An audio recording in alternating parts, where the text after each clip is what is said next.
आता डोनेट या शब्दाचा अर्थ समजून घेऊया. सर्वप्रथम मराठी अर्थ देणगी देणे किंवा दान करणे. डोनेट हा शब्द वर्ब आहे.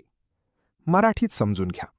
डोनेट म्हणजे एखादी वस्तू, पैसा किंवा संसाधन गरजू व्यक्ती, संस्था किंवा समाजासाठी देणे. जेव्हा आपण काहीतरी मदतीसाठी किंवा चांगल्या हेतूसाठी देतो तेव्हा डोनेट हा शब्द वापरला जातो.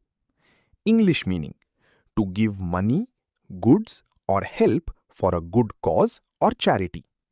आता सिनॉनिम्स पाहूया. गिव्ह, कॉन्ट्रीब्यूट, ऑफर हे शब्द देणे किंवा मदत करणे दर्शवतात. आता अँटॉनिम्स पाहूया.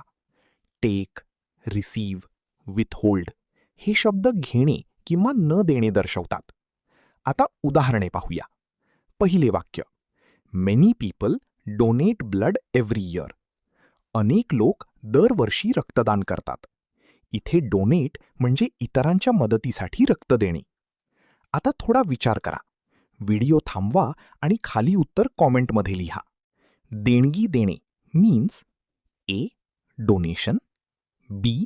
Donate, C. Donating, D. Donated. तुम्हाला इंग्रजी मोफत आणि सोप्या पद्धतीने सुधारायचे आहे का? नियम अकॅडमीचा बेसिक इंग्लिश व्होकॅब्युलरी आणि ग्रामर कोर्स पूर्णपणे मोफत जॉईन करा. आत्ताच हा नंबर नियम अकॅडमी इंग्लिश नावाने सेव्ह करा. 9270275060. नंतर व्हॉट्सॲपवर हॅलो सर असा मेसेज पाठवा. दररोज व्हिडिओ प्लस MCQ सराव मिळवा. नंबर सेव्ह केल्यावरच लिंक उघडतील.